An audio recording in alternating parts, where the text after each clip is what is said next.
The battlefield was full of smoke and noise. Explosions shook the ground, and bright flashes of laser fire cut through the dark sky.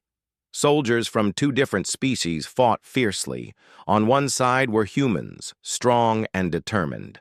On the other side were the aliens from the Zeltar Empire, known for their sharp minds and advanced technology. The war had been long and brutal, with many losses on both sides. Marcus, a young human soldier, moved carefully through the ruined city. His heart beat fast, but his mind was clear. He had been trained for this, to protect his people and fight for their survival. The air smelled of burning metal and dust. Around him, buildings lay broken, windows shattered, and fires burned in many places. Suddenly, a sharp sound caught his attention. From behind a fallen wall, he saw a small figure trembling. It was a young girl, no older than 10 years. Her skin was a pale shade of blue, and her large eyes shone with fear. She wore a simple tunic that was torn and dirty. Marcus knew at once. She was from the Zeltar Empire. In that moment, Marcus's mission became more complicated. The girl looked lost and scared, with no one to protect her. The other soldiers might see her as the enemy, but Marcus felt something else, a need to help her. Without thinking, he moved forward quickly. A group of enemy soldiers appeared on the other side of the street, moving fast toward them. Marcus grabbed the girl's hand and pulled her behind. "A broken pillar. Stay quiet," he whispered. The girl nodded, her eyes wide. A heavy explosion nearby shook the ground, and dust fell from the buildings. The enemy soldiers were closer now. Marcus saw their weapons ready to fire. He took a deep breath and stood in front of the girl. "You're safe with me," he said firmly. The enemy soldiers stopped. One of them shouted orders in their sharp language. Marcus didn't understand all the words, but the meaning was clear. Capture the girl and kill the human. Marcus knew he had no choice. He raised his rifle and fired. The shots were careful and precise. The enemy soldiers fell back, surprised by his courage. "Run!" Marcus told the girl. She didn't hesitate. Together they ran through the rubble and twisted metal. The girl stayed close to him, trusting his strength. After a few minutes, they reached a safer place, an old underground shelter used by humans during the war. Marcus helped the girl inside and closed the heavy door behind them. The shelter was dark, but quiet. Marcus lit a small lamp, and the warm light showed the girl's face. She looked tired and scared, but safe for now. "What is your name?" Marcus asked gently. "Lyra," she whispered. "Lyra," Marcus repeated with a small smile. "I'm Marcus." Lyra looked at him with big eyes. "Why did you save me? I am your enemy." Marcus thought for a moment. "Because you're just a child. You don't belong in this war." Lyra's eyes filled with tears. "My mother, she will come for me." Marcus nodded. "I will protect you. No one will hurt you here." Outside, the war continued, but inside the shelter, there was a moment of peace. Over the next hours, Marcus did what he could to make Lyra comfortable. He gave her water and some food from his pack. She ate slowly, watching him carefully. "What happened to your family?" Marcus asked softly. Lyra's eyes grew sad. "The battle took them away. I was left behind." Marcus felt a deep sadness. He knew war took many lives, and no one was truly safe. "Don't worry, Lyra. We will find a way to end this war." Lyra looked at him with hope for the first time. "Do you really think peace is possible?" Marcus smiled gently. "I have to believe it is, for all our sakes." As night fell, Marcus sat beside her. The sounds of distant fighting echoed above ground, but here in the small shelter, a human soldier and an enemy child shared a quiet moment. They were from two sides of a great war, but in this dark place they found something rare: trust. Marcus knew the road ahead would be hard. The leaders of both sides would never accept this. But for now, he made a promise to himself and to Lyra. He would protect her, no matter what. The war outside was far from over, but this small act of kindness was a spark of hope. It was a reminder that even in the worst times, humanity's true strength was not just in weapons or strategy, it was in the courage to care for others. And so, in the heart of destruction, Marcus and Lyra began a journey neither could have expected, one that would change the fate of many worlds. The morning sun filtered through cracks in the shelter's old walls. Outside, the city remained quiet for now, but Marcus knew the calm would not last. The war was far from over, and hiding would only keep them safe for a short time. Lyra sat quietly beside Marcus, clutching a small piece of cloth she had wrapped around her wrist. Her blue eyes looked distant, as if she was thinking about things far away. Marcus watched her carefully. She was brave, but still a child caught between two terrible worlds. Suddenly, a faint sound came from outside the shelter door. Footsteps. Marcus froze and signaled Lyra to stay quiet. He moved to the door and carefully opened it a little. Two figures stood outside, dressed in human military gear. One was Lieutenant Harris, Marcus's commanding officer, and the other was a communications officer holding a small device. "Marcus," Harris said sharply, his eyes searching the shelter. "What is going on here? Who is this girl?" Marcus stepped out, holding Lyra's hand firmly. "Sir, this is Lyra. I found her during the battle. She's the daughter of General Kira, the Zeltar leader." Harris's eyes widened. "The enemy's daughter? How did she end up here?" Marcus took a deep breath. "She was left behind in the chaos. I saved her from enemy soldiers who were going to kill her." Harris frowned. "You disobeyed orders by bringing her here?" "I did what I thought was right," Marcus replied calmly. "She's just a child." Harris looked conflicted, but spoke into his communicator. Moments later, a message came through. The news had spread quickly. The Zeltar Empire had learned that their leader's daughter was alive and in human hands. Within hours, an official message arrived from the Zeltar command. General Kira demanded the immediate return of her daughter. They warned that failure to comply would mean an escalation of the war, possibly even more brutal than before. Marcus felt the weight of the situation pressing down on him. He had saved a child, but now the entire war might depend on what happened next. Meanwhile, in the Zeltar capital, General Kira stood in her command room. Her face was hard, but her eyes held worry. Her daughter's safety was her highest priority, and she would do anything to bring Lyra home. "Send a retrieval team," Kira ordered her officers. "But be careful. The humans will not give her up easily." Back in the shelter, Marcus sat with Lyra as they waited. She was quiet, but her fingers twisted nervously. Finally, she spoke.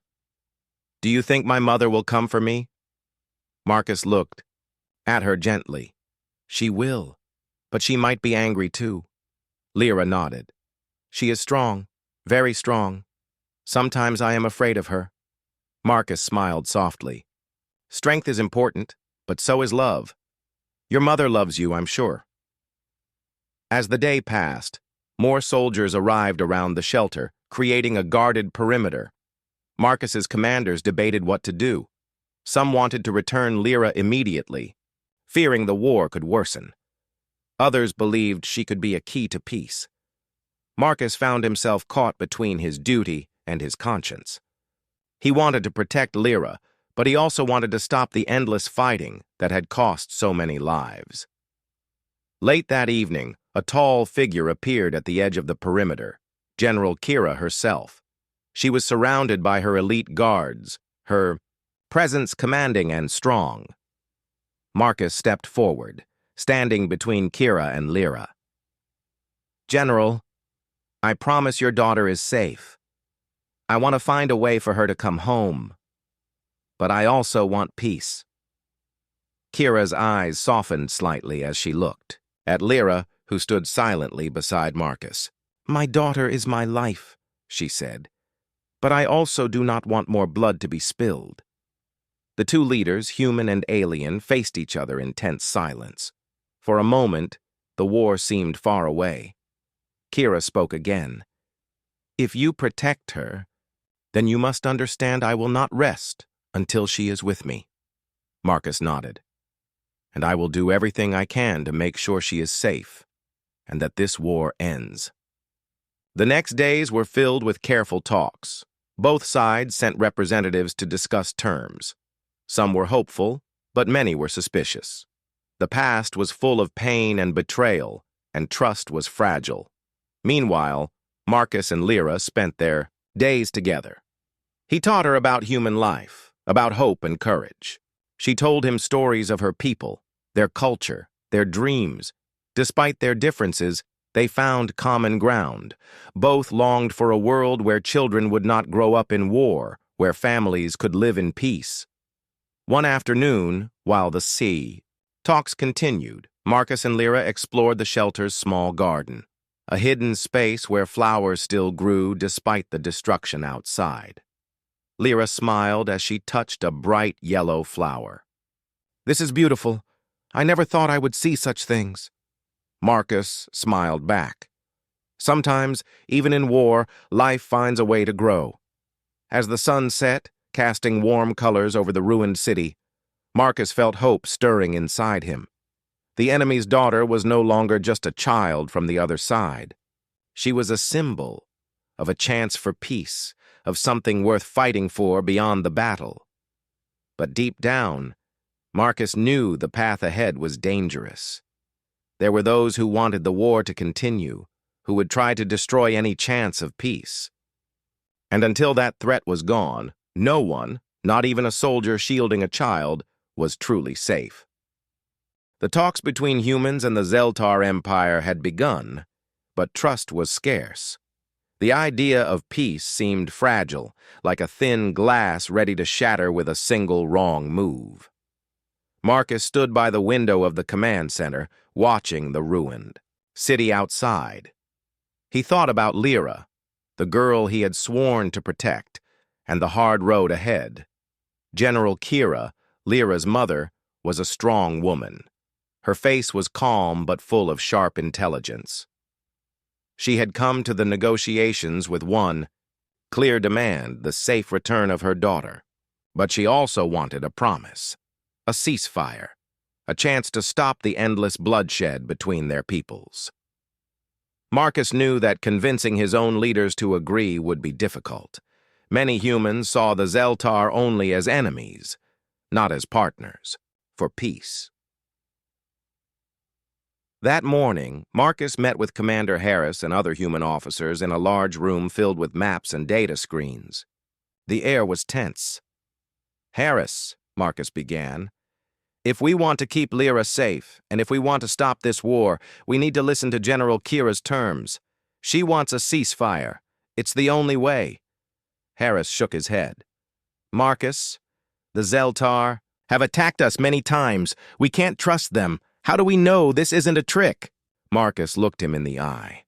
"Because if we refuse, her people might attack even harder. The war will last longer, and more lives will be lost. On both sides. I believe peace is worth trying." One of the senior officers leaned forward. "It's a risk, but maybe it's a risk we must take. If we can end this war, it will save countless lives. We should tell Kira we are willing to negotiate." Later that day, the human representatives met with the Zeltar delegation. Marcus was there, standing close to Lyra, who watched carefully. The room was filled with serious faces and careful words. General Kira spoke first. "My daughter is a child of this war. Her safety is my highest duty. If you return her to me, I will agree to a ceasefire, a pause in fighting long enough to negotiate peace." The human leaders exchanged glances. The idea was tempting, but dangerous. Marcus stepped forward. "We accept your terms. We want peace, and we want your daughter safe." The room was silent for a moment. Then Kira nodded slowly. Then we must work quickly. But be warned, not everyone on either side wants this peace. There are those who would sabotage our efforts. Marcus understood her meaning. There were always voices in war who preferred more fighting, more hatred. As the talks continued, Marcus and Lyra spent more time together. She began to trust him more and shared stories of her home planet. Vast forests of glowing trees, rivers that sang with strange sounds, and a people who valued wisdom above all else. "You have a brave heart, Marcus," Lyra said one day as they sat beneath the shelter's small garden. "You saved me when others would not." Marcus smiled. "And you have taught me to see the enemy as a person, not just a name." Suddenly, the calm was broken by a message from the communications officer. "Sir, we've intercepted a signal. It looks like someone is planning an attack, not from the Zeltar command, but from a hidden group that opposes peace." Marcus's heart sank. "They want to destroy the talks." Harris's voice was grim. "This changes everything. We must prepare for the worst." That night, Marcus and Lyra were in the shelter when alarms sounded. Soldiers rushed past, weapons ready. Outside, explosions lit the sky. The hidden group had launched a surprise attack on the human command center. Marcus grabbed his rifle. "Lyra, stay here. We must protect the shelter." But Lyra refused to be left behind. "I want to help. I can't just hide." Marcus hesitated, but saw determination in her eyes. "All right. Stay close to me." Together they moved through the chaos. Marcus's training and quick thinking saved them from falling debris and enemy fire. Lyra's knowledge of Zeltar technology helped them avoid traps and find safe paths. At one point, they reached a collapsed tunnel. The only way forward was a narrow ledge above a deep drop. Marcus went first, then helped Lyra across.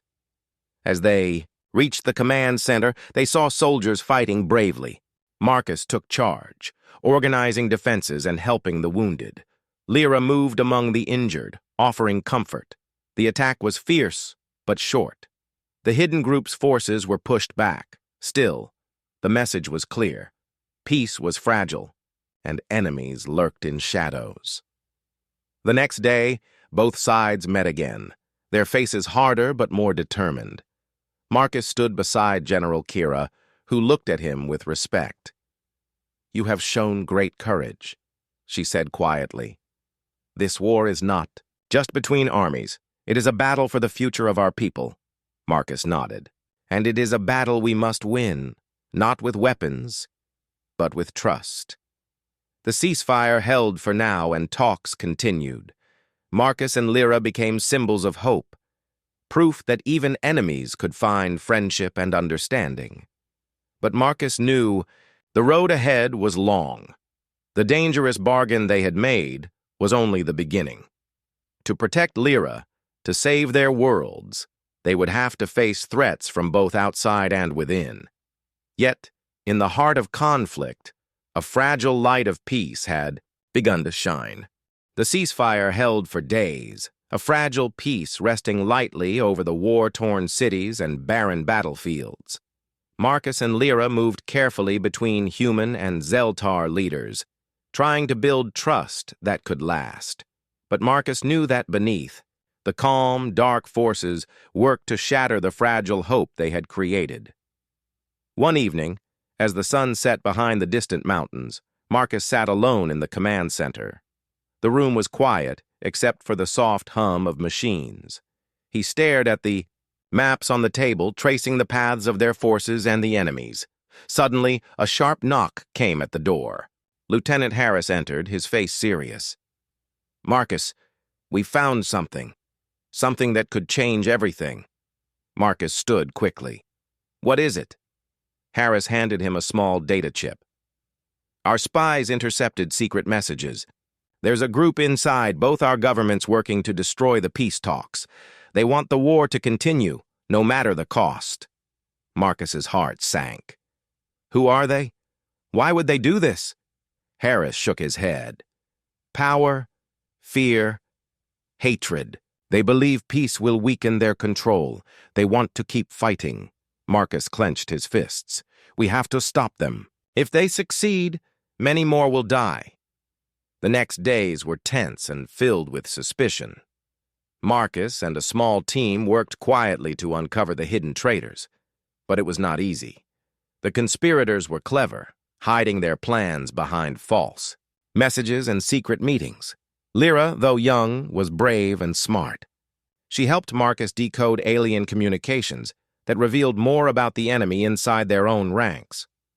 One night, while reviewing intercepted transmissions, Marcus found a message that chilled him. They plan an attack on the peace talks, he said to Lyra. A strike that will make both sides blame each other and restart the war. Lyra's eyes grew wide. We must warn General Kira and your commanders. They moved quickly. Marcus and Lyra met with both human and Zeltar leaders, sharing the evidence. At first, some did not believe them, but as the proof grew, the urgency became clear. General Kira's face hardened. This betrayal is worse than any enemy attack. It comes from those who pretend to want peace, but seek only destruction. Marcus nodded. We must act fast. We need to protect the talks and expose the traitors. Together, they planned a secret defense. Trusted soldiers guarded the meeting halls, and Marcus and Lyra stayed close to the leaders, ready to act. The day of the peace talks arrived. Leaders from both sides gathered in a large hall, tense but hopeful. Cameras and reporters waited to witness what many hoped would be history, the end of a long war. Suddenly, alarms blared. The hidden conspirators launched their attack, trying to break into the hall and capture the leaders. Chaos erupted. Soldiers fought fiercely to hold the doors. Marcus and Lyra moved quickly through the confusion. Marcus used his training to protect the leaders, while Lyra's quick thinking helped them avoid danger. At one moment, Marcus saw a figure aiming a weapon at General Kira. Without hesitation, he threw himself forward, shielding her with his own body. A shot rang out, but Marcus was unharmed. The would-be attacker was stopped by soldiers. General Kira looked at Marcus with gratitude and respect. You saved my life. Marcus smiled, though his heart raced. I will always protect you, and your daughter. We must end this war together. The attack was defeated, but the danger was far from over. The betrayal showed how fragile peace was, and how much work remained to build a future without war. In the days after, Marcus and Lyra helped uncover more conspirators. Many were arrested and their plans stopped. Trust between humans and Zeltar grew stronger, though cautious. One evening, as the city lights flickered below, Lyra and Marcus walked together on a rooftop overlooking the ruins. Do you think peace will last? Lyra asked softly. Marcus looked at the stars. I believe it can, if we keep fighting for it. Not with weapons, but with trust and courage. Lyra smiled. You have a brave heart, Marcus. I'm glad I have you by my side. Marcus reached out and took her hand gently. Together, we can change the future. As night settled, the two stood quietly, hopeful that their courage and friendship could light a path through the shadows of betrayal toward a new dawn. The city was still scarred from the recent attacks, but a quiet hope lingered in the air.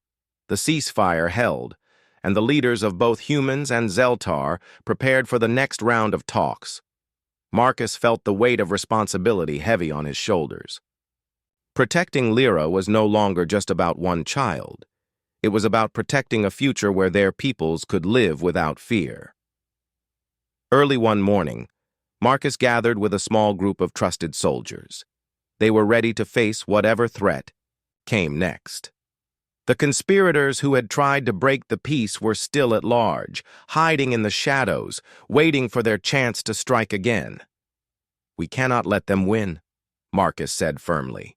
This is our moment. We have to show both sides that peace is stronger than war. The soldiers nodded, their faces serious but determined. Meanwhile, Lyra walked through the quiet streets of the city, now filled with cautious optimism. She saw humans and Zeltar working side by side, clearing rubble, repairing buildings, and sharing stories. The sight warmed her heart. In the council chambers, human and Zeltar leaders sat together. General Kira spoke with passion, urging her people to give peace a chance. Marcus stood nearby, watching the room. He knew that words alone would not be enough. They needed to prove peace could work. Suddenly, a warning came through the communication. Network. A large group of armed rebels had been spotted moving toward the city's center. These were the last of the conspirators, desperate to destroy the fragile hope. Without hesitation, Marcus and his team rushed out. Lyra insisted on going with them, her determination clear. "This is our fight too," she said quietly. Together, they moved toward the danger, careful and alert. Marcus's experience as a soldier guided their steps, while Lyra's knowledge of her people's tactics helped avoid traps and ambushes. As they reached the city center, they found the rebels preparing to attack. The rebels were well armed and fierce, but Marcus stood tall. "Hold your ground," he shouted to his team. "This is the stand for peace." The battle began.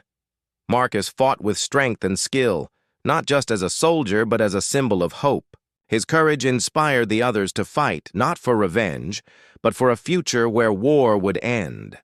Lyra moved among the fighters, helping the wounded and encouraging both human and Zeltar soldiers. Her presence was a reminder that their fight was shared. The rebels pushed hard, but the defenders were stronger. They worked together, blocking attacks and protecting each other. At one point, Marcus faced the rebel leader, a fierce warrior who wanted to see the war continue forever. "You cannot stop this," the rebel said, raising his weapon. "War is our destiny." Marcus looked him in the eye. "No, our destiny is to live in peace. That is why we fight today." With quick action, Marcus disarmed the rebel and helped the soldiers capture the rest. The battle ended, not with destruction, but with hope. The city's people cheered as the news spread. Peace had been defended. That evening, Marcus and Lyra returned to the shelter. They were tired but proud. General Kira met them at the door. She smiled, a rare softness in her eyes. "You have done more than protect my daughter. You have protected the future of our worlds." Marcus nodded. "We must keep standing together. There will be challenges ahead, but we are stronger united." Lyra looked up at Marcus. "Thank you for believing in peace." Marcus smiled. "Thank you for showing me it was possible." As the stars shone above the city, humans and Zeltar alike dreamed of a new dawn, a time when children would grow up safe, and soldiers would no longer need to fight. And in that hope, Marcus knew their true battle had just begun. The war was over. The long years of fighting between humans and the Zeltar Empire had finally come to an end. Peace had been won not by weapons, but by courage, trust, and the brave actions of a few who dared to believe in something better. Marcus stood on a hill overlooking the city, now alive with rebuilding and hope. The smoke and destruction were gone, replaced by new buildings, green parks, and children playing where soldiers once fought. The air was filled with the sounds of laughter and music. Beside him stood Lyra, no longer just a frightened child, but a young symbol of unity. She smiled as she looked at the humans and Zeltar working together, their hands joined in friendship. General Kira approached, her expression proud but gentle. "We have come far, thanks to you both." Marcus shook his head humbly. "It was not just me. It was all of us, humans and Zeltar together." Kira nodded. "Your courage showed us that even the deepest wounds can heal." The leaders of both worlds had signed the peace accord, promising to end all hostilities and work toward a future of cooperation and friendship. The treaty was more than words on paper. It was a promise to every child, every family, that war would no longer define their lives. Marcus remembered the day he first found Lyra, alone and scared on the battlefield. Back then, it was impossible to imagine such a future. But now, standing here, he felt hope like never before. "Do you ever miss the old way, the fight?" Lyra asked softly, watching a group of children from both species play together. Marcus smiled. "Sometimes, I miss the certainty of battle, but I am glad those days are behind us. Peace is harder, but it is worth it."